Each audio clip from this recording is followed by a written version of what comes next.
Graças a paz, meus irmãos, bom dia.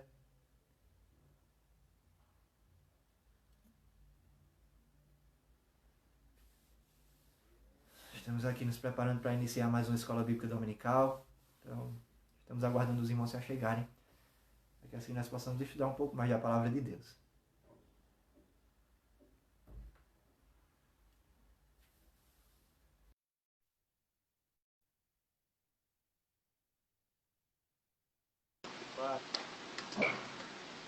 Graça e paz.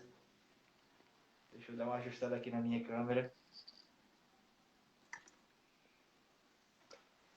Acho que agora ficou melhor, ficou? Ficou. Tá me ouvindo bem? Estou ouvindo bem. Os irmãos estão ouvindo a gente bem, irmãos? Irmão Jair, tudo bem-vindo. Pastor Maurício. Paz, fofinhos.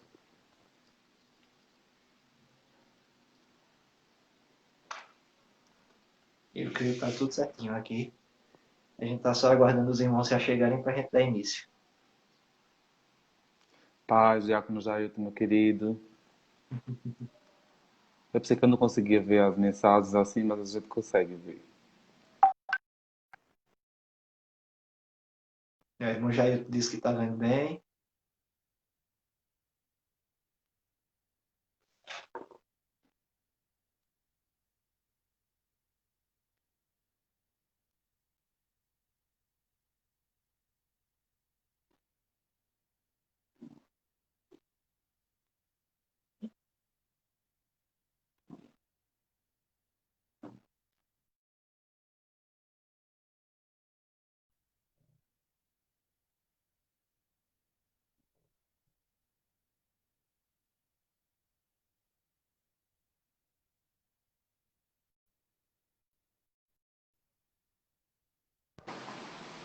Eu recebi uma ligação, aí acabou caindo.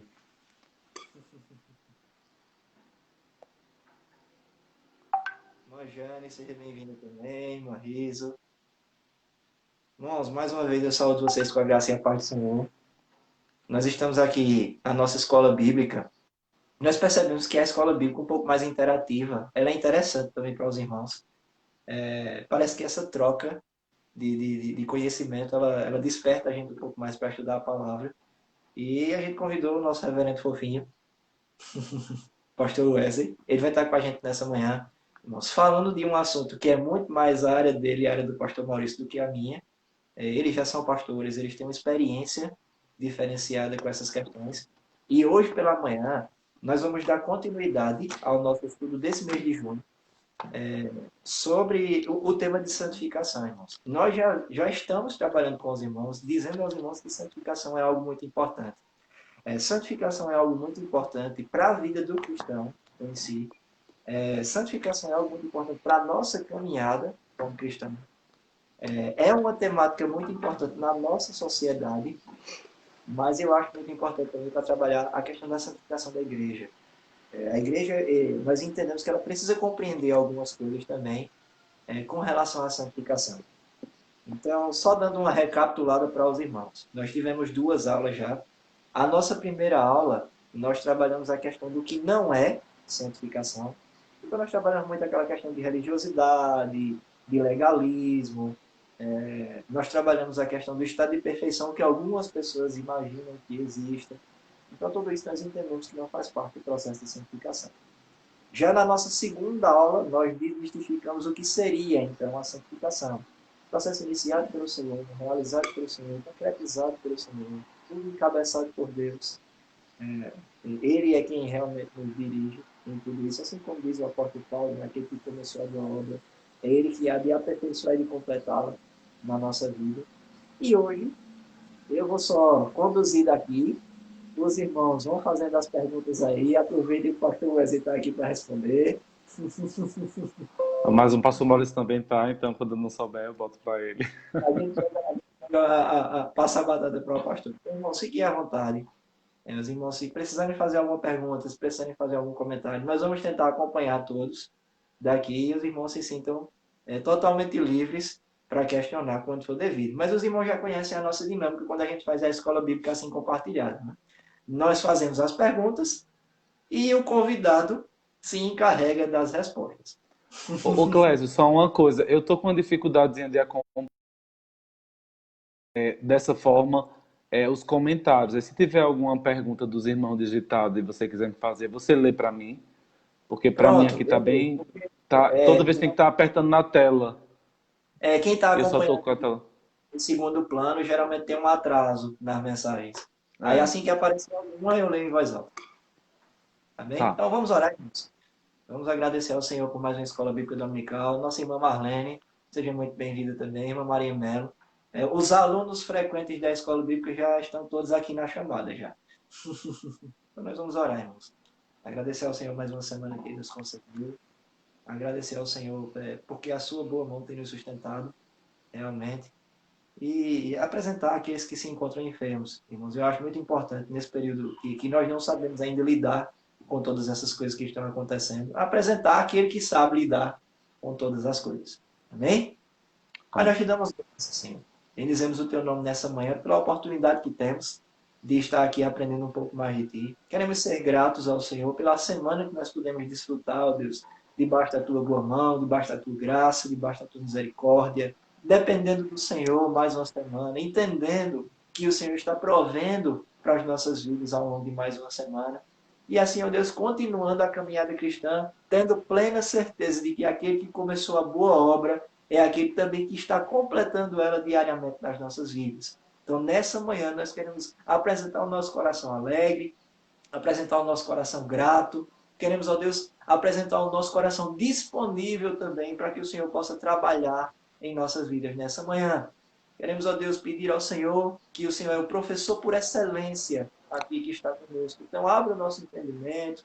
Ó Deus, mais uma vez fazemos a oração do salmista. Desvenda, Senhor, os nossos olhos para que nós possamos contemplar um pouco mais das maravilhas da Tua Palavra. Que a Tua Palavra, ó Deus, seja tão somente aquilo que nós almejamos aqui nessa manhã.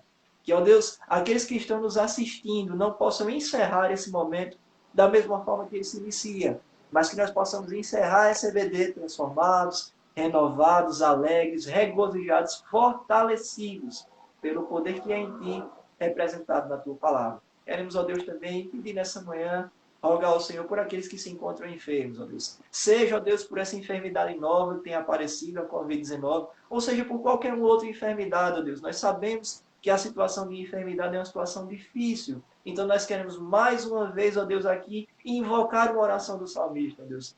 Que no dia da nossa angústia, que no dia da nossa dor, que no dia da doença, nós possamos clamar ao Senhor e o Senhor possa nos conceder folga. Então, ó Deus, aqueles que se encontram enfermos nessa manhã, que o Senhor possa conceder alívio, que o Senhor possa conceder folga, que se for da tua vontade boa, perfeita, agradável e soberana, o Senhor possa conceder a cura que vem da tua parte, meu ser humano. Nós cremos que o Senhor pode curar de forma sobrenatural, mas nós cremos também que o Senhor pode curar através da medicina, através dos cuidados científicos, através dos cuidados medicamentosos. Então, ó Deus, nós clamamos ao Senhor pela certeza e pela fé que temos que o Senhor pode fazer muito mais do que aquilo que pedimos ou pensamos.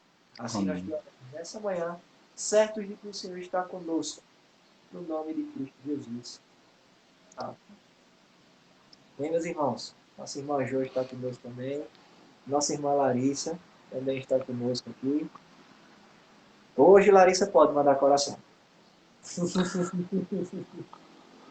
Então, irmãos, eu queria convidar os irmãos para que nós fizéssemos a nossa leitura dessa manhã. Todos os irmãos sabem que na nossa EBD nós não fazemos a leitura devocional. E eu separei um texto nessa manhã, irmãos. É o texto do Salmo 93. Eu acho um texto muito propício para a temática que nós vamos trabalhar hoje. Salmo 93, meus irmãos. Nós vamos fazer a leitura do Salmo todo. É um salmo curtinho. Dá para a gente fazer a leitura tranquilamente. Bem, meus amados. Salmo 93, o salmista sem título, ele vai nos dizer assim: o Senhor reina, vestiu-se de majestade vestiu-se o Senhor e armou-se de poder. O mundo está firme e não se abalará. O teu trono está firme desde a antiguidade. Tu existes desde a eternidade. As águas se levantaram, Senhor. As águas levantaram a voz. As águas levantaram seu bramido. Mais poderoso do que o estrondo das águas impetuosas, mais poderoso do que as ondas do mar é o Senhor nas alturas. Os teus mandamentos permanecem firmes e fiéis. A santidade, Senhor, é o ornamento, o adorno perpétuo da tua casa. Amém, meus amados irmãos? Salmo 93 é o famoso salmo do contexto de crise, né? O salmo do contexto de adversidade, mas é o salmo que vem para trazer a entronização de Deus no meio desse contexto de crise.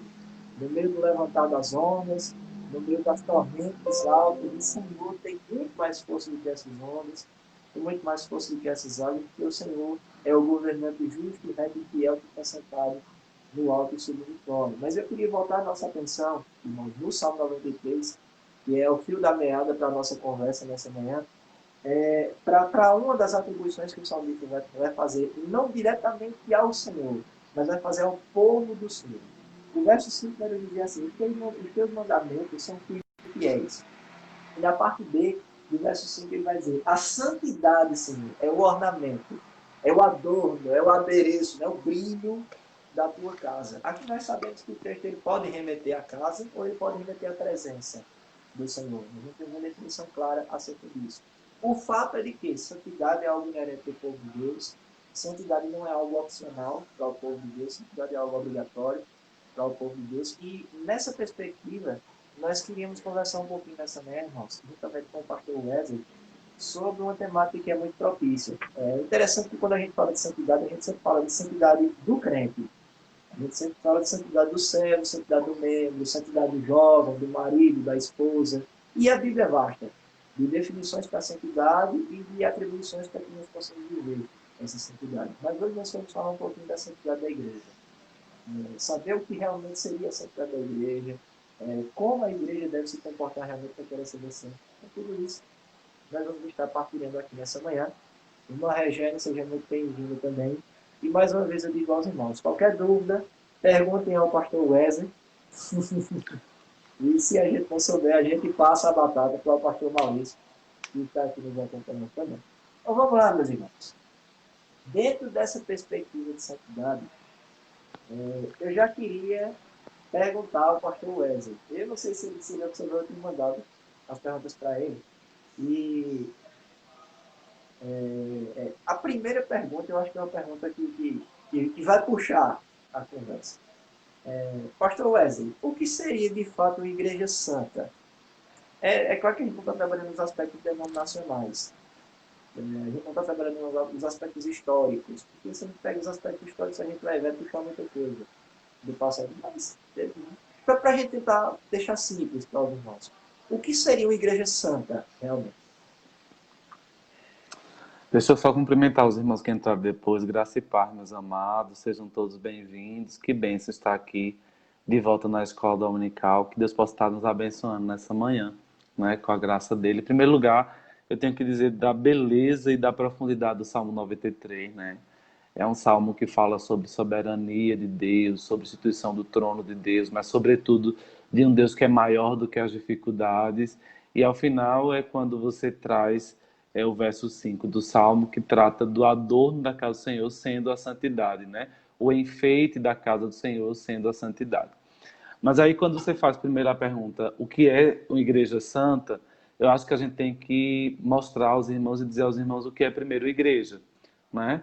É óbvio que a gente não vai se delongar em relação a isso, mas a eclésia, a igreja, não é uma organização, é um organismo. E é um organismo vivo. Se você pegar o texto, se seus irmãos já quiserem adentrar comigo nesse entendimento, você pode abrir comigo a tua Bíblia lá em 1 Coríntios, no capítulo 12. É um texto que é muito conhecido, obviamente eu não vou ler todo com os irmãos, mas só para a gente contextualizar o conceito da eclésia, o conceito da igreja, né? Essas pessoas são chamadas para fora. Então, entender em primeiro lugar que a gente não está falando de uma construção, mas a gente está falando de um agrupamento de pessoas. A gente não está falando de um templo, a gente está falando de um grupo de pessoas. Então, a igreja, a gente não pode ter a santificação de coisas. Então, o templo da igreja, da nossa igreja, lá na Avenida das Repúblicas, não é um templo santo. Santo e a santidade que se exige aqui é desse agrupamento de pessoas, dessa congregação de pessoas é, que compõem, não é, esse organismo que é vivo. O apóstolo Paulo vai tratar disso lá em 1 Coríntios, no capítulo 12, e a gente poderia ver a partir do verso 12, ou pelo menos só esse verso que talvez já traz essa referência. Porque assim como o corpo é um e tem muitos membros, e todos os membros, sendo muitos, constituem um só corpo, assim também com respeito a Cristo. E aí o apóstolo Paulo vai estar tratando da igreja e dos membros da igreja como membros de um corpo, de um organismo e não de uma organização. A igreja é para além de uma instituição. A igreja, ela é um corpo, um organismo vivo. Se você fosse ver também o Salmo 22, versículo 22, você ia ver a igreja como entendimento de congregação. E o que congrega? Aquele que agrega pessoas, aquele que une pessoas. Então, o tempo todo, o conceito de eclésia, desse grupo de pessoas chamados para fora do mundo, para fora de onde jaz o maligno, é exatamente o conceito de agrupamento de pessoas. Então, feito esse primeiro ponto, eu já disse até numa pregação aos irmãos que estou lendo, estou estudando um pouco sobre o credo apostólico, estou vendo esse livro aqui, muito bom. E aí, por conta dessas influências de leitura, né, uma parte do credo apostólico diz o seguinte, pelo menos a quinta parte do credo apostólico diz: creio no Espírito Santo e creio na Santa Igreja Católica. E aí, só para deixar claro que a expressão católica aqui não se refere a catolicismo romano, mas católico como no sentido de ser universal, de ser geral. E aqui o próprio credo coloca a expressão de igreja como algo santo. Mas aí para a gente falar, se a gente agora já entende o que é igreja, a gente pode falar do que é santificação, para a gente poder entender o que é uma igreja santa, né? No catecismo, no catecismo maior de Westminster, a gente tem uma pergunta. A pergunta 35 pergunta: o que é santificação?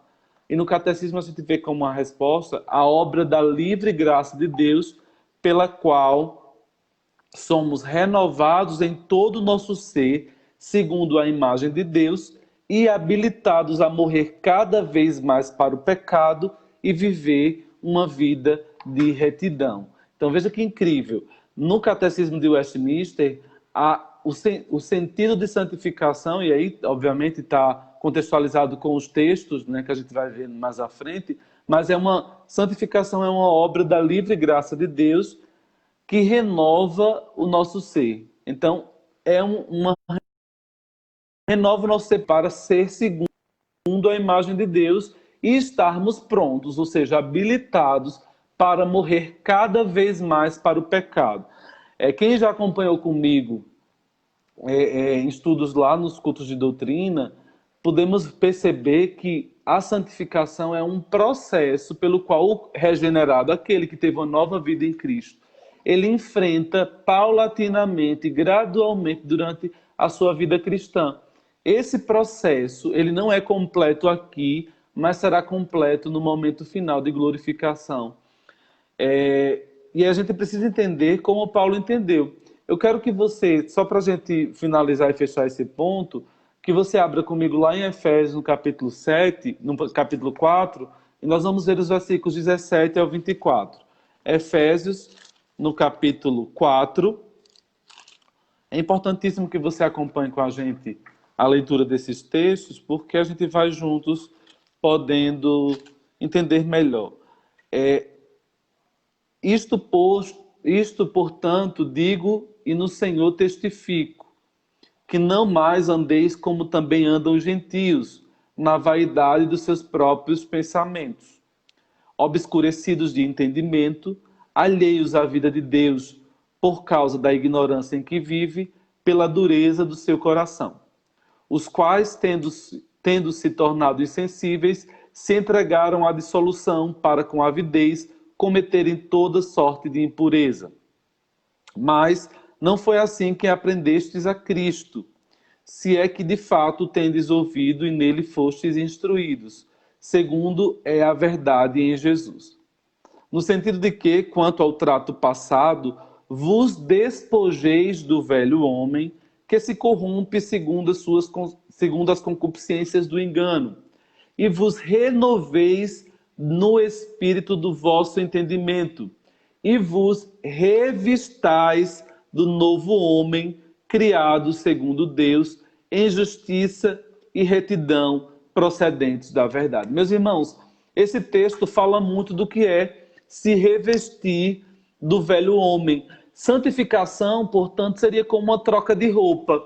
Trocar, pelo que Paulo está dizendo aqui, trocar as vestes imundas do pecado pelas novas vestes da santificação que vem com o processo da regeneração. Quando eu e você entendemos que somos escolhidos por Deus pela graça, daí nós entendemos que precisamos viver uma vida de santificação. É como se a gente entendesse, a gente olhasse para as nossas vestes e visse em nós o pecado a partir do momento que fomos atraídos irresistivelmente pela graça e a partir de então tivéssemos a necessidade de trocar essas vestes imundas do pecado por novas vestes dadas por Cristo através do seu sacrifício na cruz do Calvário. Então, Igreja Santa seria esse povo, esse agrupamento de pessoas, independentemente da placa denominacional, independentemente do local onde eles estabelecem os seus cultos, em que eles tendem, através da graça de Deus, a buscar uma vida de santificação, de forma progressiva e gradual. Não sei se Amém, meus irmãos. Eu acho que os irmãos compreender, porque ficou muito bem claro. Qual a ideia de trabalhar esse aspecto, irmãos? De pensar o que é uma igreja santa. Para a gente desmistificar essas questões de água santa, de pedra santa, de papel santo, lenço santo, púlpito santo, para a gente tirar a ideia de coisas santas e trazer a ideia de pessoas santificadas. A gente precisa ter essa ideia bem clara dentro da igreja, para que a gente possa aprender também a se desvincular de prédio e parede. Porque quando a gente pensa em igreja, obrigatoriamente parece que a gente quer pensar em prédio, parede, banco, e não necessariamente quando a gente pensa em igreja nós precisamos pensar nisso.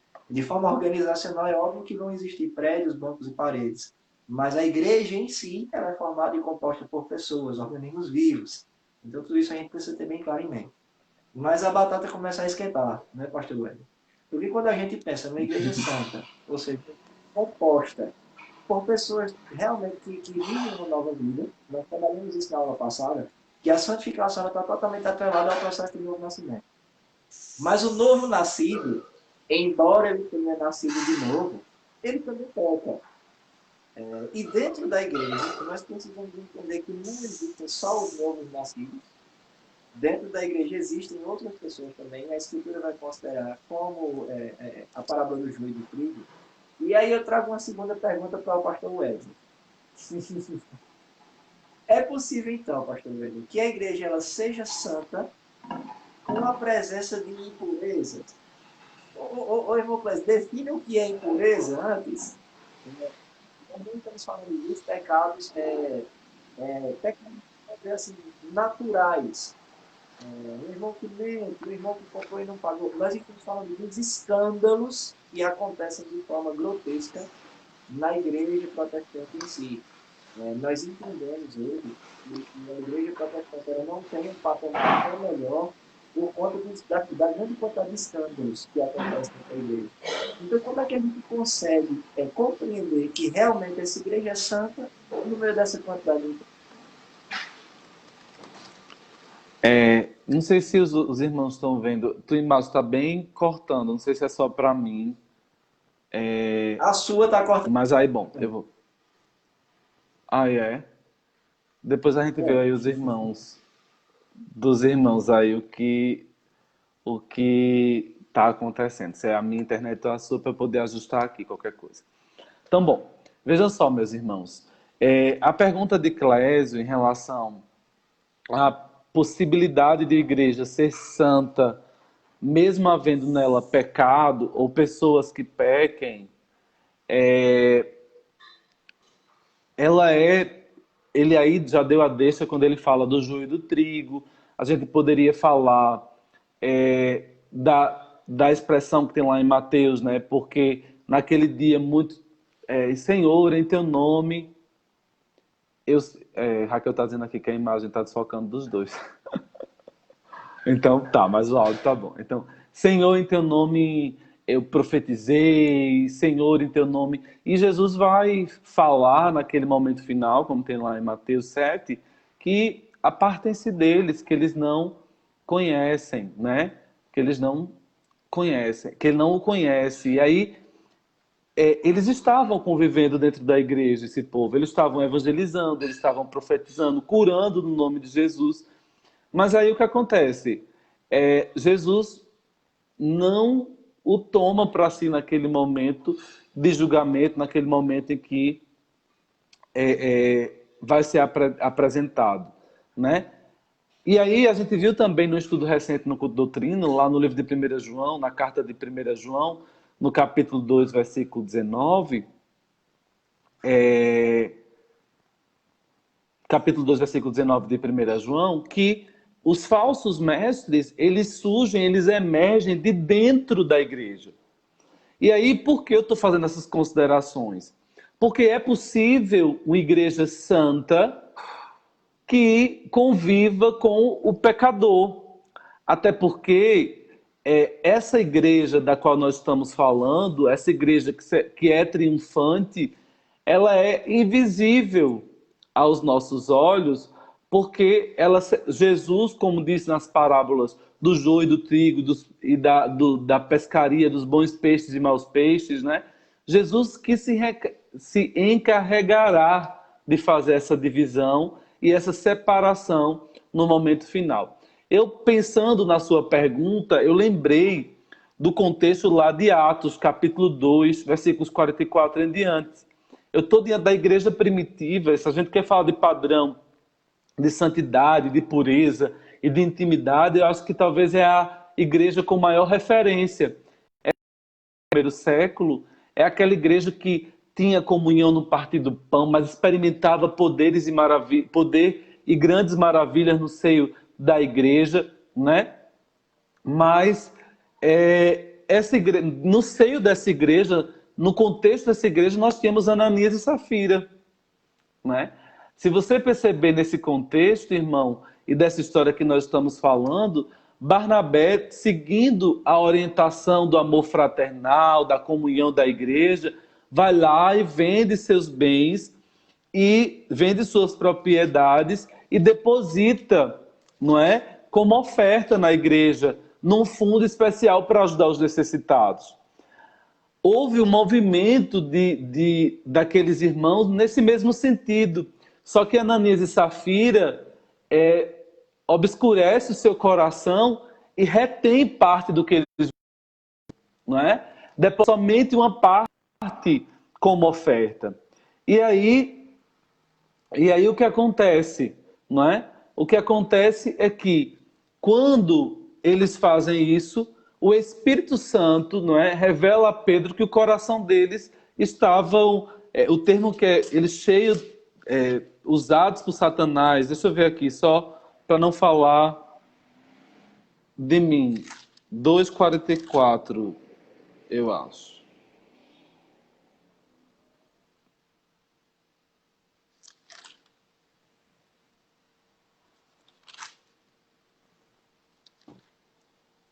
Deixa eu só ver aqui o texto, tá, irmãos? Na verdade, não é 2, não, é 4. Capítulo 4, versículo 34. Ó, vê só. Eu vou mais adiante, nem é capítulo 4, é o capítulo 5, que vai falar do que eu quero. Capítulo 5 de Atos, né? Capítulo 5 de Atos, versículo 3. Então disse Pedro: Ananias, por que encheu Satanás teu coração para que mentisses ao Espírito Santo, reservando parte do valor do campo? Então, a lição aqui, já no início da igreja primitiva, né? Já no início da igreja primitiva, era que dentro desse contexto, no seio da igreja primitiva, havia máculas. Basta a gente perceber, a gente passaria um dia inteiro falando dos problemas da igreja de Corinto, por exemplo, não é? Tão exortados por Paulo. Então, uma igreja totalmente contaminada por atos de pecado, totalmente imaculada pelo pecado e envolvida com a impureza. Mas o grande problema não é olhar e observar os pecados desses incautos que estão na igreja, mas observar que a igreja de Cristo, essa igreja triunfante, essa igreja comprada e lavada pelo sangue do Cordeiro, essa igreja é aquela que vai pecar, mas que vai se arrepender dos seus pecados. É aquele povo que vai ter a sensibilidade dada pelo Espírito Santo de Deus para reconhecer o seu pecado, o seu estado de nudez e se arrepender das suas práticas. E aí, a palavra de Deus fala lá em João 17:17, santificai-vos na verdade, a tua palavra é a verdade. E aí a palavra de Deus é o grande motor para o crente, para esse processo de santificação. Por exemplo, o crente que não está aqui hoje, talvez ele não vai refletir sobre santificação como aquele que está aqui hoje. Então, quem está aqui com a gente nessa aula hoje vai poder perceber e poder se refletir e cuidado, né? Porque a santificação é um procedimento individual. Eu não posso olhar para o evangelista Clésio e posso até denunciar o pecado no sentido de ajudá-lo, no sentido de fazer com que ele confesse suas práticas pecaminosas, mas eu não posso ter esse dedo de que eu sou o santarrão e que todos os outros são os pecadores, né? Essa palavra é para mim, em primeiro lugar. É para que eu possa buscar essa vida em santificação. E eu busco como? Através da palavra de Deus, que é santa, né? Então, um Deus santo não poderia lidar e não poderia conviver com um padrão que não fosse a santidade. Então, a impureza, ela mancha a igreja do Senhor, como manchou lá com o pecado de Ananias e Safira, não é? Mas o Espírito Santo se encarrega nessa obra de santificação. Tanto é que Pedro diz, olha, vocês mentiram para o Espírito Santo. Não é? E quem está usando claramente Pedro ali é a ação espiritual. Pedro não tem uma bola de cristal. Pedro está sendo usado pelo Espírito Santo de Deus para denunciar o pecado de Ananias e Safira. Usei esse exemplo para perceber que era já no início, nas primeiras décadas daquela igreja.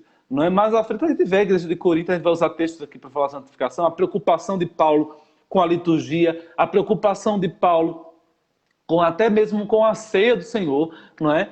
Em relação àquela igreja. Então, assim, era uma igreja que dentro daquele contexto, havia vários irmãos em pecados, divisões, dissensões, partidarismos dentro da igreja, não é? Então, a gente precisa entender que é possível, sim, a igreja, não é? A igreja ter vamos dizer assim, a igreja ser santa e, ao mesmo tempo, ter no seio da igreja impurezas e escândalos. Isso, na verdade, não é motivo de desanimar na fé, do contrário, é motivo de entender que o nosso Deus é um Deus que busca santidade. Aqueles que se perdem no caminho, aqueles que não buscam, né?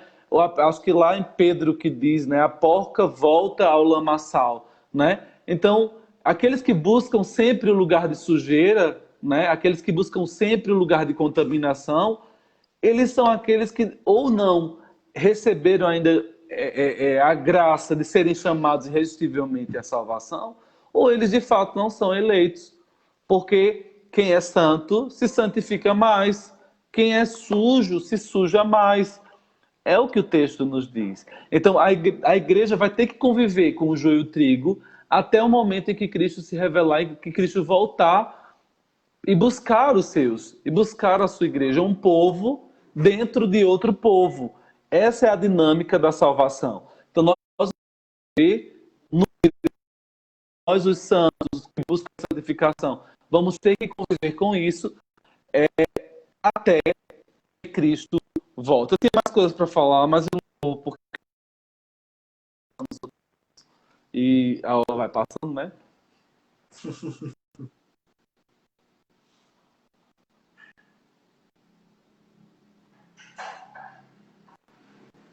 Pode continuar, Clésia. Agora, foi que deu uma travada aqui. Irmãos, por que a gente acha tão importante falar também dessa questão da santificação, né, mesmo no meio das impurezas? Por conta de vários aspectos que envolvem os escândalos da igreja, mas também por conta também da falsa ideia do estado de perfeição. Que pelo fato da igreja ser santa, pelo fato de nós vivenciarmos o processo de santificação, algumas pessoas elas se enxergam nesse estado de perfeição e não conseguem compreender como é possível que haja problemas de pecado, problemas de caráter em pessoas que nasceram de novo. Se a gente for até pensar nessa questão, a gente pode dar uma olhada para Lucas capítulo 9. Lucas capítulo 9, Cristo não tinha nem morrido ainda, irmãos. E os discípulos eles apresentam, nós estamos falando dos discípulos, principalmente os três íntimos, Pedro, Tiago e João. O pessoal chegado de Jesus, não é assim? Que a gente se são chegados de Jesus, então são mais santos do que os outros. Mas esses três, irmãos, em Lucas 9, eles apresentam tantos problemas de caráter que a gente diz assim, como é que esse pessoal tem condição de fazer parte dos discípulos? E esses homens são os homens que são responsáveis pela obra missionária. São os homens que vão sendo tratados por Cristo da mesma forma que nós somos tratados por Cristo diariamente e vão sendo aperfeiçoados para a pregação do Evangelho. Então é necessário entender, irmãos, que mesmo com problemas de impureza, a igreja ela não perde a sua santidade, em hipótese alguma. Amém, meus irmãos? Eu acho que isso aí ficou bem claro. Então vamos seguir viagem, pastor Wellington. Eu acho que essa pergunta vai ser mais simples de responder. Eu acho que essa pergunta não vai ter muito problema. Quem é que de fato santifica a igreja? Por que eu coloquei essa pergunta? Eu coloquei essa pergunta proposital. Para que a gente tire o mito de que a igreja é santificada pelo meu estado. Eu vivo sem pecar, eu vivo sem roubar, eu vivo sem matar, eu vivo sem adulterar, então é por isso que a igreja é santa. Na verdade, eu acho que essa é a pergunta mais problemática, né? Você acha que não, mas eu acho que no sentido de que há duas correntes, há dois extremos que a gente vai evitar aqui no sentido da interpretação bíblica de que significa a igreja, porque há textos para as duas correntes. Eu vou explicar aqui. Existem os quietistas que entendem que a santificação é algo passivo. Então, assim, olha, é Deus que santifica a igreja, sendo Deus quem santifica a igreja, eu nada tenho a ver com a santificação. E aí essas pessoas podem cometer o grande erro de deliberadamente viverem uma apatia espiritual. Olha, eu posso viver a minha vida porque quando Deus quiser, Ele vai me santificar. E esses são os quietistas, né? Mas também há do outro lado um outro extremo, os pietistas, aqueles que inflamam a ideia de que devem viver uma vida exageradamente piedosa, que a santificação depende exclusivamente do ser humano. E os pietistas, portanto, se colocam naquela posição de exigir rigorosas, vamos dizer assim, rigorosas práticas de vida cristã, passando por usos e costumes, como se veste, como fala, como se porta esteticamente perante as pessoas. E o grande risco desses é viver uma vida de hipocrisia e falsa religiosidade. Eu não escutei, Cláudio. Religiosidade, legalismo. Exato. Então os pietistas eles correm esse erro de passar para hipocrisia, ser meio que farisaico no sentido ruim da expressão, como dito por Cristo. E aí o que acontece? Os dois extremos têm que ser evitados. E existem textos que dizem que de Deus a responsabilidade, de Deus, vamos dizer assim, é Deus quem santifica a igreja. Existem textos que diz da responsabilidade da igreja quanto à sua santificação. E é por isso que eu digo que tem que se combinar, tem que haver esse equilíbrio em relação a essa resposta. Quem santifica a igreja? Deus, e o próprio crente busca a santificação. Não é? Então a gente vai ver isso em textos como Hebreus 6, do 11 ao 12, 2 Pedro 1, do 5 ao 7, para trazer um texto, mesmo que, porque nesse texto que eu vou ilustrar aqui, diz as duas posições para a gente dizer desse equilíbrio não é? O que Paulo diz lá aos Filipenses, no capítulo 2, eu queria que você, esse sim, eu queria que você abrisse comigo. Quem quiser anotar para ver depois, pode ver Hebreus capítulo 6, versos 11 e 12, e 2 Pedro capítulo 1, versos 5 e 7. Mas eu queria mesmo ver com vocês o texto que tem lá em Filipenses, no capítulo 2, versículos 12 e 13. Eu queria que você abrisse comigo, eu vou dar só um tempinho para você abrir, para eu não ler sozinho, eu quero ler com você, tá certo? Filipenses capítulo 2, versículos 12 e 13 nos responde essa resposta que é híbrida, que ela diz ao mesmo tempo que é Deus quem santifica a igreja, mas que há um esforço humano para buscar a santificação. Assim, pois, amados meus, como sempre obedecestes, não só na minha presença, porém muito mais agora na minha ausência, desenvolver a salvação com temor e tremor, porque é Deus que efetua em vós tanto o querer como o realizar segundo a sua boa vontade. Olha, ele pede para desenvolver a salvação, então é meio que uma prática que é pietista, né? Olha, façam a parte de vocês, mas ao mesmo tempo o texto diz, olha, é Deus quem realiza, então seria meio quietista aqui, né? É Deus quem faz. E é por isso que a gente está explicando, olha, Deus quem santifica a igreja, mas o salvo, o eleito, ele busca viver uma vida de santificação. É a ideia da perseverança dos santos. Os santos, aquele que vencer, herdará a coroa da vida. Só vencerá os eleitos. Só os eleitos vencerão. Todavia, ao eleito, há o prazer e o deleite de fazer, de se esforçar e de perseverar para receber a coroa da vida. Então, é muito ligado ao tema de perseverança dos santos isso. Então, o eleito será salvo, mas ele cuidará de perseverar até o fim, não é? Eu acho que seria basicamente, eu não estou conseguindo ver os comentários aqui, mas seria basicamente essa a resposta do cuidado de que precisamos nos esforçar, buscar a santidade sem a qual ninguém verá a Deus, é uma busca, é um processo do qual eu falei gradual, não é que o crente passa por etapas na sua vida. A ideia desse processo gradual, eu sou santo hoje, mais do que fui ontem, mas menos do que serei amanhã, porque é um processo gradual. Naquele crente que se enrola na lama como um porco o tempo todo e a cada dia ele está mais sujo e convivendo com a impureza, talvez ele foi atraído pela pregação pública, mas ele não foi atraído irresistivelmente pela graça de Deus. Esse vai pecar, não é? Mas esse pecado é acidental, como a gente está tratando isso, estudando as cartas de João. Esse pecado é acidental e ele vai se arrepender porque ele tem a justificação que foi dada por Cristo. Então, é basicamente essa resposta. Quem santifica a igreja é Deus, mas também há o esforço do homem eleito, do homem salvo, para buscar a santificação, sem a qual ninguém verá a Deus.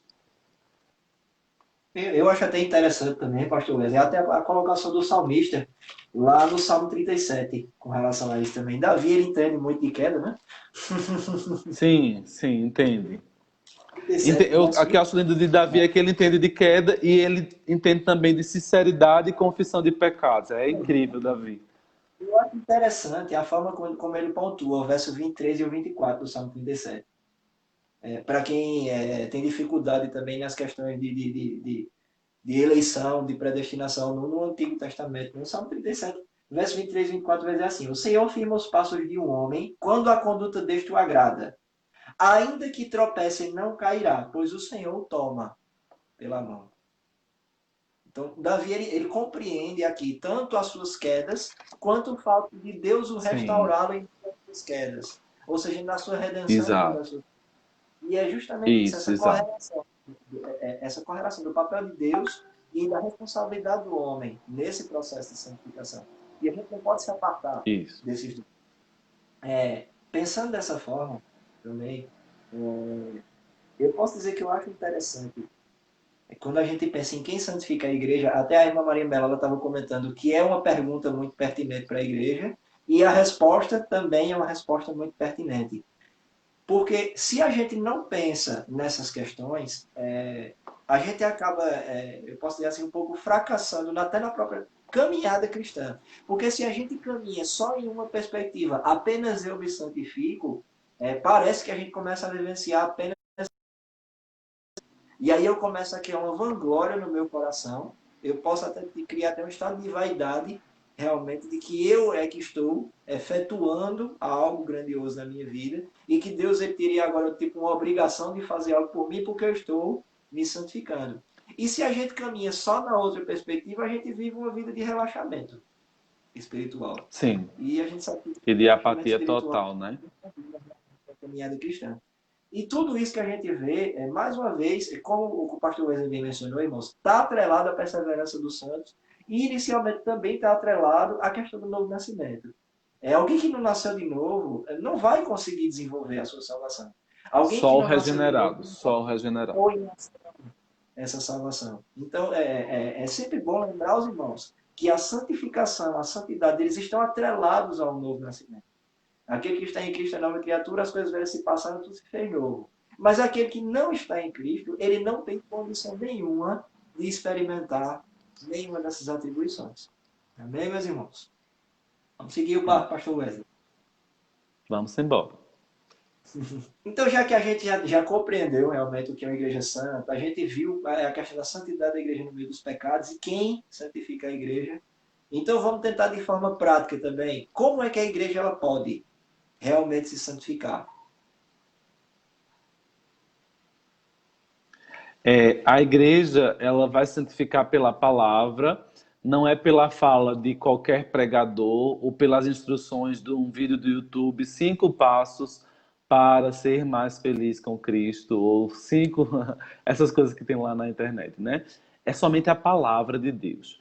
E aí a gente vai ver que, em primeiro lugar, a santificação do crente ela não é parcial. É uma santificação que compreende todas as dimensões da vida cristã. Por isso que ser cristão, e alguém disse que é muito fácil, não é. A graça nos habilita, porque é dom de Deus, mas é extremamente difícil, porque o próprio apóstolo Paulo fala de uma milícia, fala de uma luta, de uma guerra que há entre o espírito e a carne. E nós, depravados pecadores como somos, estamos sempre nos inclinando a cometer as obras da carne em detrimento do fruto do Espírito. E aí a santificação passa necessariamente pelo desenvolvimento do fruto do Espírito na vida do crente, que vai fazer brotar esse fruto na sua vida, mas a carne vai estar o tempo todo presente, né? A carne vai estar o tempo todo militando, então não é algo fácil, né? Porque alguém pode chegar e dizer assim, mas como é? Não, não é fácil, é diariamente pedindo a Deus graça, pedindo a Deus comunhão, e aí eu tenho que dizer isso porque tem muitos crentes que têm aqueles brocados, eu vou chegar nos textos, mas tem aqueles brocados olha, eu sou crente, mas não sou besta, não. Eu sou crente, mas minha mão não é crente, não. Eu sou crente, mas. Peraí, então você não é crente. É incompatível. Se ser besta para você é, às vezes, dar outra face, isso foi o que Jesus disse. E aí? Você vai perder o privilégio da salvação, se você está querendo dizer dessa forma, ou vai querer obedecer à palavra de Deus? Porque Jesus, olha, se alguém vier te afrontar, você dê a outra face. Não, mas eu tenho que revidar porque crente não é besta, não. Eu sou crente, mas não sou besta. Eu prefiro ter o título de besta e continuar sendo crente. Não é? Olha, se alguém vier me afrontar, eu sou crente, mas minha mão não é, não, eu bato, eu revido, não é? Então eu penso que a santificação ela compreende todas as dimensões da vida cristã, não é? Todas as dimensões. Certa vez, eu não vou lembrar agora quem, mas eu acho que foi a John Wesley, um sapateiro perguntou a John Wesley como ele poderia servir, né? Como ele poderia ter uma vida de piedade, ter uma vida santa. E John Wesley responde que ele tinha que vender o sapato dele com mais esmero, fazer o sapato com mais esmero e vender por um preço justo. Isso é sinônimo de uma vida cristã em santidade, não é? Então, meus irmãos, no seu trabalho você tem tido uma vida de santidade? Na sua escola você tem tido uma vida de santidade? Ou você é santo quando entra na igreja? Ou você é o santo de ocasião? Você é santo porque está todo mundo orando e levantando as mãos e naquele momento você é santo. Na sua casa você é santo. Há pessoas que dizem, eu ouvi um testemunho de um pastor, não sei se foi o Hernandes Dias Lopes que estava falando em uma pregação, em que ele dizia assim, tem um cara lá que dizia, um pastor que dizia que ele era santo e que a obra de santificação foi completa na vida dele. E aí, pelo que eu estou lembrando agora, acho que o Hernandes Dias Lopes disse o seguinte, beleza, então vamos saber da vida dele com a esposa dele, se ele é santo mesmo. Porque o próprio texto nos diz que aquele que diz que não peca, ele é mentiroso e nele não está a verdade. Então, todos nós somos pecadores, estamos num processo de santificação, não é? De santificação, mas todos nós somos pecadores. E aí, se a gente for olhar para o texto lá de 1 Coríntios 15, 33, a parte B, a gente já vai ver o início do que é manter uma vida de santificação. Como colocar em prática, como a pergunta de Clésio exige, como colocar em prática a santificação na igreja. O apóstolo Paulo diz àquela igreja que as más conversações corrompem os bons costumes. Como viver uma vida de santidade se eu estou envolto a práticas que não glorificam o nome do Senhor? As más conversações corrompem os bons costumes. E aí, a gente já falou sobre esse processo, mas para colocar em prática uma vida de santificação, primeiro é necessário uma conversão genuína. O crente que se converte genuinamente, aquele que foi atraído irresistivelmente pela graça do Senhor, ele tem uma nova vida em Cristo. E aí, para vestir essas novas vestes, ele precisa estar regenerado, ele precisa ter uma nova vida em Cristo Jesus. Depois, esse crente passa a crescer na graça, no conhecimento de Cristo Jesus. Perceba, meus irmãos, que um crente que não denota crescimento, ele não nasceu de novo. Está atrelado, é como se a gente estivesse numa escada. Eu fui atraído irresistivelmente pela graça, para alguns entenderem melhor. Nem é bem esse contexto, mas só para você contextualizar, para ilustrar para você. Levantei a mão e disse, olha, Jesus é meu Salvador. Tá. Se esse for um marco genuíno, a partir daí sua vida é uma vida de crescimento na graça e conhecimento de Cristo Jesus. Você, a cada dia, vai subir um degrau na carreira cristã. Aquele crente que retrocede, aquele crente que está o tempo todo descendo degrau, ele de fato talvez não experimentou a graça de Deus. Ele não experimentou a salvação. E aí o que acontece? Esse crente, nesse processo de crescimento, ele está crescendo na graça e no conhecimento, e esse crescimento na graça e conhecimento é uma constante para cima, que mostra também um processo de evolução, de santificação. E aí eu passo a ter a santificação em todas as áreas da minha vida. Separei alguns pontos aqui de texto que mostra isso, não é? Leia primeiro 1 Tessalonicenses comigo, leia comigo, 1 Tessalonicenses, capítulo 5, versículo 23.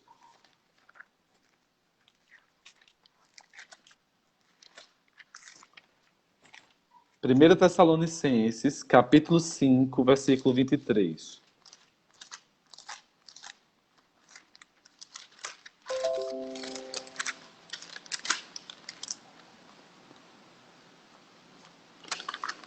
Vamos lá.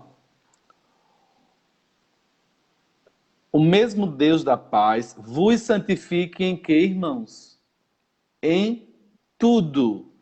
E o vosso espírito, alma e corpo sejam conservados íntegros e irrepreensíveis na vinda de nosso Senhor Jesus Cristo. Fiel é o que vos chama, o qual também o fará. Olha, o mesmo Deus de paz, vos santifique em tudo. Em todo o nosso proceder da vida cristã, deve haver santificação. Eu tenho que ter santificação no meu olhar.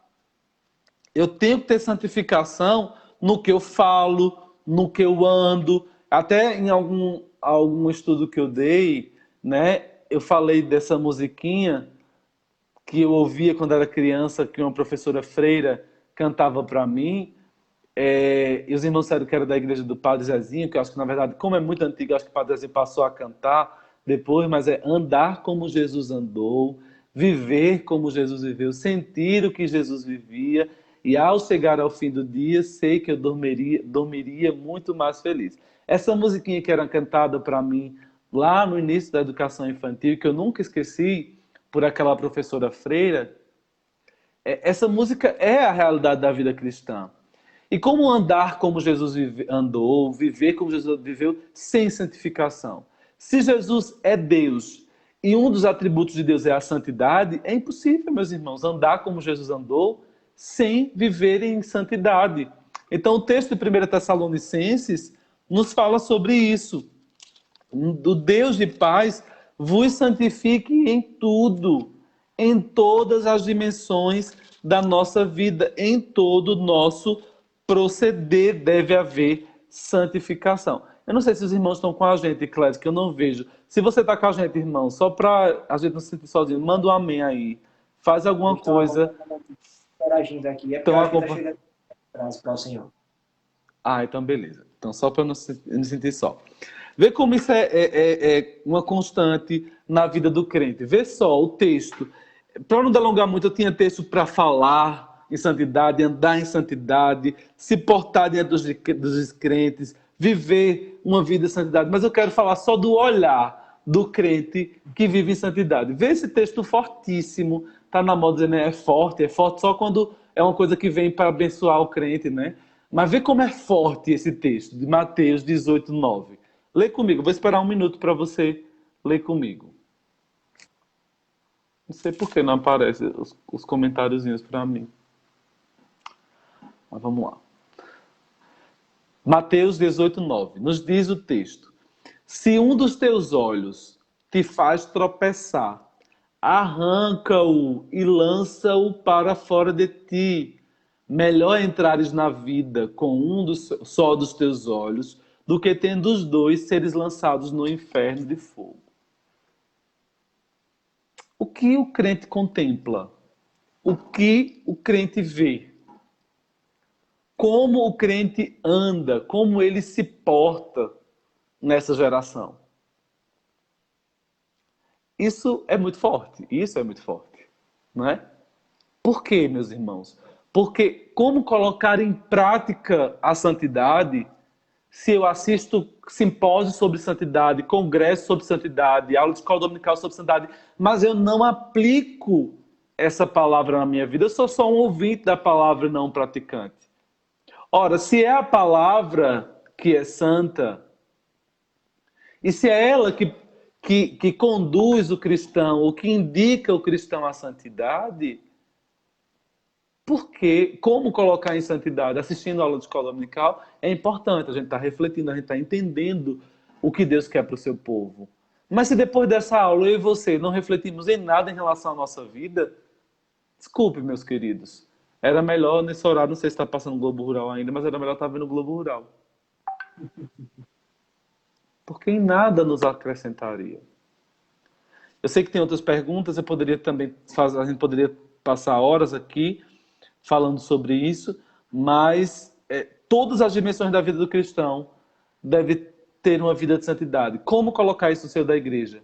Ensinando a igreja a praticar a santidade, ensinando que a igreja não tem que ser parcialmente santa. Ela tem que buscar a santidade por completo. Não vamos ser os pietistas, né, exagerados, mas a mulher cristã, o homem cristão sabe o que veste, sabe o que agrada, o que não agrada a Deus, sabe que tipo de comportamento. Tem uns cristãos de ocasião agora há pouco, Clésio, que são da política e que se dizem cristão, mas vivem com palavras torpes na sua boca. Palavrões horrendos. São crentes, não são crentes. Tem rótulo de crente. É uma diferença muito gigante. Muito gigante. Porque o crente fala como um crente. Fala como as escrituras nos assegura. A palavra do crente, ela tem poder para curar feridas, para exortar as pessoas, se ele fala de acordo com a palavra de Deus, obviamente. Se o que está na boca dele reflete o que a palavra de Deus exorta. Entende? Então, o crente vai exortar o pecador, vai denunciar o pecado. O crente vai ser malquisto pela sociedade, mas vai ser bem-aventurado por conta dessas perseguições. É essa que a palavra de Deus nos ensina. Então, ser crente é viver uma vida de santidade. Agora, como qualquer pessoa está se dizendo crente e tem uma vida que desonra a glória de Deus, isso não é ser crente. Eu acho muito interessante pensar dessa forma, pastor Wesley. Principalmente nas questões de colocação sobre a vida cristã. Nós temos muita dificuldade em enxergar realmente pessoas que pensam. Eu até entendo a afirmação da irmã Riso. Ela falou aqui ainda agora que ela só acredita no novo nascimento de uma pessoa se essa pessoa ela esboça a vida cristã 24 horas por dia. E deve ser assim, realmente. Mas hoje nós temos dificuldade e nós devemos pensar muito naquilo que Paulo fala sobre a aparência de santidade, né? Nem tudo que parece ser santo realmente é santo. Mas parece que a gente ainda é muito ligado a rótulo. A gente é muito ligado ao que a gente vê, entra muito naquela questão de estética espiritual, e eu volto a mencionar com os irmãos a velha passagem da figueira que Cristo diz para secar, né? Está no meio do caminho, está atrapalhando, só tem aparência do que é, mas não é. Então precisa sair do meio, não pode ficar no meio do caminho atrapalhando realmente a vida cristã. Irmãos, é tão prejudicial alguém que se diz novo nascido e não vivencia realmente a nova vida em Cristo Jesus, porque quem não vivencia a nova vida em Cristo Jesus atrapalha quem quer vivenciar a nova vida em Cristo. Entendeu? Porque sai trazendo coisas que realmente não fazem parte do Evangelho, e isso acaba trazendo muita problemática para dentro da igreja. Bem, meus irmãos, pensando nisso que a gente estava comentando aqui também, eu lembro bastante do complemento do texto de Filipenses, que o pastor Wesley mencionou no capítulo 2. O pastor Wesley leu o versículo 12 e o versículo 13. Mas no versículo 14 a gente ainda vai ver uma continuidade disso aí. Porque Paulo vai dizer assim, façam tudo sem queixas nem discussões, para que vocês venham a se tornar puros e irrepreensíveis, filhos de Deus inculpáveis no meio de uma geração corrompida e depravada, na qual vocês brilham como as estrelas do universo, retendo firmemente a palavra da vida. Veja a responsabilidade que o novo nascido tem, que realmente é aquele que busca vivenciar a santidade tem na sua vida. E parece que a gente perdeu um pouquinho da noção dessa responsabilidade. Então é por isso que a gente precisa pensar. Como é que eu posso viver a santificação? Porque eu preciso me lembrar que eu tenho uma responsabilidade na sociedade também, com relação à minha santificação.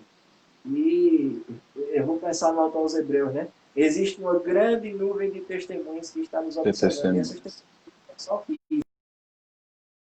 são espirituais também. Eu lembro de uma parábola que me foi contada. Uma vez eu estava numa aula lá da faculdade e o professor nos contou uma parábola que chegou um rapaz, né? Ele foi comprar ração numa casa dessa de ração. E chegou um rapaz e disse, coloque 1 quilo dessa ração aqui para mim. Aí quando foi pesado na balança, o atendente colocou 1,1 kg. Aí lá vai ele, com o apanhador, e tirou os 100 gramas. Aí o rapaz estava comprando questionando, né? Mas rapaz, passou 100 gramas e você não pode deixar 100 gramas passando. Aí o rapaz, né, o atendente disse, mas o senhor não está vendo as câmeras, não, nos olhando? Aí o comprador procurou, né, câmera? Mas não tem câmera. E geralmente quando tem câmera, não precisa ter o aviso, né? Sorria, você está sendo filmado. Aí o atendente prontamente disse, eu não estou falando dessas câmeras. Eu estou falando daquelas câmeras. Aquelas câmeras. Será que foi lá na loja do irmão Jair tem essas câmeras também? Eu tenho certeza que ele é abençoado, que essas câmeras que vêm do céu, né? Que vem de ração lá no Diácono Jair. Né? Mas o tempo está comprometido, então eu só vou lhe fazer mais duas. E eu acho que dá para a gente encaixar essas duas. Talvez fosse uma pergunta propícia para fazer o pastor Maurício, que vai participar de um momento desse com a gente também. Mas eu vou jogar a batata para o senhor. Sim, o senhor não. Aí o senhor, pastor Maurício, veja aí. Pastor Certo. Wesley, qual é o papel da figura pastoral na santidade da igreja? Sim. É importante, quando você me fez essa pergunta, a gente tem que. quis primeiro pontuar, obviamente é bom, vai ser excelente a gente ouvir o pastor Maurício também a respeito disso, mas primeiro pontuar graus de santidade que não existem. A recomendação de santidade é para todo o povo de Deus, é para toda a igreja. Não é, e não queiram pensar que o pastor tem que ser mais santo do que você, tá? O pastor tem que ser santo como você tem que ser santo, né? O pastor tem que buscar uma vida de santidade como você tem que buscar uma vida de santidade. Para a gente não gradar, não fazer gradações de santidade e implicar na vida do pastor, e por isso que muitos caem, um grau de santidade que seria inalcançável, vamos pensar assim. Um fardo, não é assim? Um fardo para a vida pastoral. Então, assim, o pastor ele tem que ser santo, como a igreja tem que ser santa. Mas o papel maior do pastor na busca da santificação da igreja é da responsabilidade do próprio pastoreio, não é? A missão, se a gente for olhar o termo pastor do original, a gente vai ver as ideias que falam sobre proteção e apacentar, cuidado do rebanho, né? Então, lá em Atos 20, Paulo fala sobre lobos vorazes que viriam devorar aquela igreja e que os pastores, ele até fala, olha, vai ter um momento que eu não estarei mais aqui entre vós e virão lobos vorazes que virão devorar a igreja e vocês vão ter que cuidar desse povo, né? Então, o principal papel do pastor é cuidar do povo, não é? Basta, eu quero que você, só para a gente ilustrar, não vou me delongar muito, mas eu quero que você veja comigo as orientações de Paulo ao jovem Timóteo, ao jovem pastor Timóteo, também um texto muito conhecido de toda a igreja, mas está lá em 2 Timóteo, no capítulo 4, versículos 1 e 2, e aí eu vou poder explicar melhor qual é o papel do pastor no processo de santificação da igreja, né? 4, 1 e 2. Conjuro-te perante Deus e Cristo, Jesus, que há de julgar vivos e mortos, pela sua manifestação e pelo seu reino, prega a palavra, insta, quer seja oportuno, quer não, corrige, repreende, exorta com toda longanimidade e doutrina. Então, o maior papel de um pastor para pôr em prática, já pegando o gancho da outra pergunta, a santidade na igreja é pregar a palavra em tempo oportuno, em tempo inoportuno, exortar a igreja, falar sobre a santidade, falar dos padrões de Deus em relação à santidade. Mas aí tem um outro papel também importantíssimo, meus irmãos, que é a doutrina, que é a disciplina. Se a vida em santidade é exigida pelo Senhor, aquele que peca, ele é disciplinado por Deus. A gente não tem dúvida nenhuma em relação a isso. Eu acho que isso é um fato inconteste, né? O pecador é disciplinado pelo Senhor. Mas é o pastor também quem disciplina a igreja. Quando o pastor não disciplina a igreja, quando não disciplina o faltoso, quando não disciplina aquele que cometeu o pecado, ele perde a função principal da exortação bíblica para a sua prática. Na nossa confissão de fé, no capítulo 28 da nossa confissão de fé, trata das marcas da igreja. E as marcas da igreja na confissão de fé descritas a pura pregação do evangelho, a manifestação dos sacramentos e o exercício da disciplina.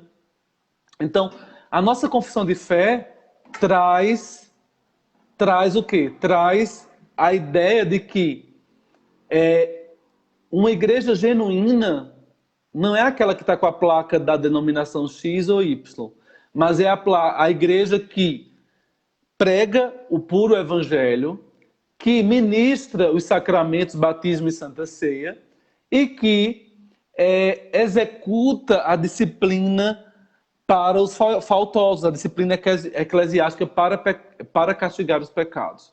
Então, qual é o grande papel, a grande figura do pastor no processo de santificação da igreja? Pregar insistentemente a palavra, e se ele pregar a palavra de Deus, ele vai pregar sobre pecado e santificação, né?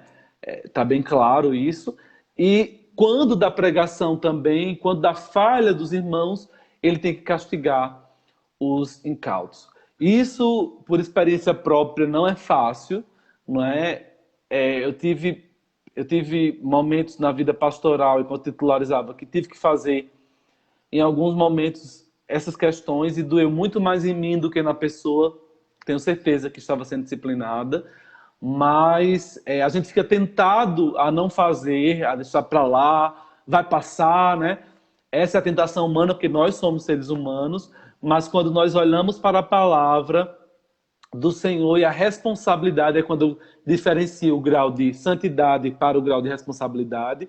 Não há um grau de santidade diferenciado para o pastor para a ovelha, mas há um grau de responsabilidade sobremaneira diferenciado do pastor para a ovelha. O pastor tem muitas mais responsabilidades do que a ovelha no serviço do Senhor. Então, assim, o papel, a grande figura do pastor no processo de santificação é esse: pregar e disciplinar os faltosos. Bem, meus irmãos, eu acho que foi muito bem esclarecido para o pastor Wesley. A gente vai depois dar uma apertada no pastor Maurício um pouquinho também, quando ele tiver a oportunidade dele. Irmãos, a gente tá com o horário bem apertadinho, a gente está chegando ao final. Mais uma vez eu ressalto com os irmãos a importância de pensar sobre a santificação da igreja, pensar sobre a santificação da vida do crente. Eu queria lembrar um pouquinho aos irmãos também aqui, antes de passar para o pastor Wesley fazer as considerações finais dele, que quando a gente entra realmente nesse processo de santificação, a gente conta muito com a graça do Senhor. E eu gosto muito da explicação sobre a graça que Paulo vai fazer lá quando ele escreve a carta a Tito, no capítulo 2, no versículo 11. Ele vai dizer assim: porque a graça de Deus ela se manifestou salvadora a todos os homens. Mas essa mesma graça, ela nos ensina a renunciar à impiedade e às paixões mundanas e a viver de maneira sensata, justa e piedosa na era presente, enquanto aguardamos a bendita esperança, a gloriosa manifestação de nosso grande Deus e Salvador Jesus Cristo. Então, quando a gente olha para a graça e a gente enxerga a graça não só como redentora na nossa vida, mas a graça também como pedagógica. A graça que nos capacita, que nos habilita, que nos qualifica para vivenciar esse processo de santificação. Então, pensando em tudo isso também, pastor Wesley, pensando em todos os irmãos que estão nos assistindo aqui, a irmã Maria Mello, ela está perguntando aqui se tem como colocar os textos que foram comentados no grupo. Se o pastor Wesley tiver alguma anotação, alguma coisa e quiser disponibilizar no grupo da igreja, Eu faço. eu acho que é interessante para os irmãos também. Então, pastor Wesley, pensando em tudo isso, eu queria que o senhor encerrasse, né? Com a nossa última, que não é uma pergunta, né, mas uma orientação. Que conselhos o senhor daria? Primeiro, aos membros. Segundo, aos líderes. E terceiro, à igreja de um modo geral, dentro da temática de santificação da igreja. Eu vou dar os conselhos, mas Lara está me dizendo aqui no WhatsApp que eu não estou conseguindo ver os comentários, né? Então ela está me dizendo aqui no WhatsApp que Moisés entrou. Moisés é meu estagiário lá no escritório. Está maravilhosa. Eu quero cumprimentar Moisés, então. Moisés fofinho. Vamos lá, então. Orientação para... Clésio me provoca a dar um conselho para membros, líderes e igreja em geral. E aí eu vou repetir, né? Essa orientação sem distinção do cargo eclesiástico que você executa na igreja é uma orientação comum, padrão para aqueles que são salvos na pessoa bendita de Cristo Jesus. Então, a primeira orientação tem que ser bíblica, né? Todas elas, né? É o texto de Hebreus 12, 14, seguir a paz com todos e a santificação, sem a qual ninguém verá ao Senhor. O verso 15 ainda diz: atentando diligentemente porque ninguém seja faltoso, separando-se da graça de Deus, nem haja alguma raiz de amargura que brotando vos perturbe e por meio dela muitos sejam contaminados. Esse seria o primeiro aconselhamento de Deus para as nossas vidas nessa manhã, não é? Buscar a santificação para poder ver a Deus, né? Esse seria o primeiro conselho. Mas eu também quero usar outro texto para a gente poder finalizar, que está lá em Efésios, capítulo 4, versículos 25 a 32. Então, veja a exortação de Paulo aos Efésios. E aí eu vou deixar essa exortação, esse conselho como conselho de Deus, obviamente, para as suas vidas. Para que a gente não possa dar conselhos e ser aquele youtuber que fala para além da Bíblia, ou que fala só o que ele pensa. Então, o que diz a palavra de Deus ao respeito, como a palavra de Deus vai lhe exortar e me exortar nessa manhã. Por isso, deixando a mentira, fale cada um a verdade com o seu próximo, porque somos membros uns dos outros. Irai-vos e não pequeis. Não se ponha o sol sobre a vossa ira. Nem deis lugar ao diabo. Olha aí. Aquele que furtava, isso é o processo da santificação maravilhoso, regeneração. Presta atenção. Aquele que furtava, não furte mais. Antes, trabalhe fazendo com as próprias mãos o que é bom, para que tenha com quem acudir ao necessitado.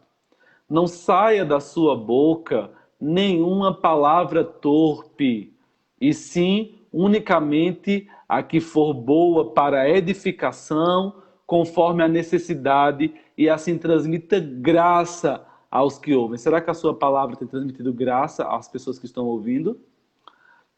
Não entristeçais o Espírito Santo de Deus, no qual foste selado para o dia da redenção.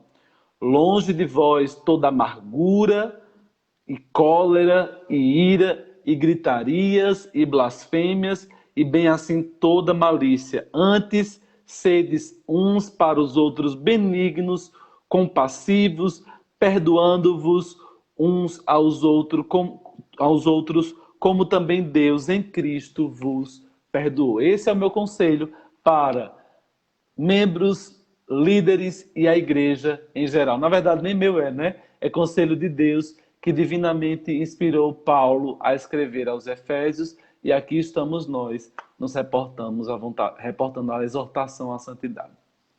Deus abençoe, fofinhos. Amém, meus irmãos. Eu posso dizer aos irmãos que, mais uma vez, na nossa manhã, Deus nos abençoou. Foi uma aula muito satisfatória. Eu tenho certeza que os irmãos ouviram da parte de Deus nessa manhã. Deus continue abençoando a vida do pastor Wesley, tem sido bênção. Amém. Boca de Deus para as nossas vidas lá na nossa igreja. Além de um amigo muito querido para as nossas vidas também. Amém. Nós agradecemos ao pastor que aceitou o convite.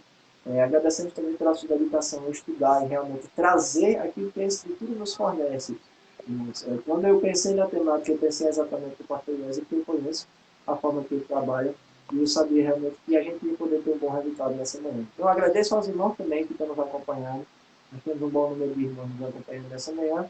E depois a gente vai disponibilizar lá no YouTube também, no grupo da igreja, para que os irmãos que não assistiram possam assistir também. Irmãos, eu não disse no começo, mas eu vou dizer agora no final. Compartilhem a nossa live. Não tem problema compartilhar após terminar a EBD.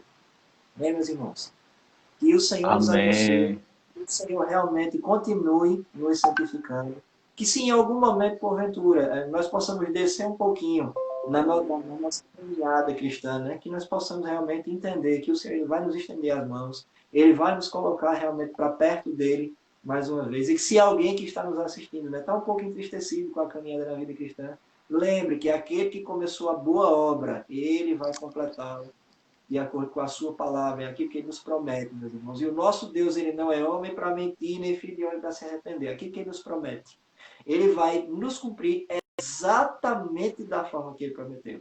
Então, nós agradecemos aos irmãos por essa manhã de estudo da palavra. Convidamos aos irmãos para logo mais às 18 horas, nós acompanhamos o nosso culto de louvor e proclamação da palavra. Nós possamos juntos adorar o nosso Deus. E semana que vem, irmãos, nós temos mais EBD aqui, ainda falando sobre santificação. Deus abençoe os irmãos, eu agradeço pela oportunidade, foi um privilégio estar com vocês. E mais uma vez eu digo, saudade, não gosto de estar por aqui, eu gosto de estar presencial. Deus abençoe os irmãos. Obrigado, pastor Wesley. Eu que agradeço, meus irmãos. Tchau, fofinhos. Eu não sei desligar.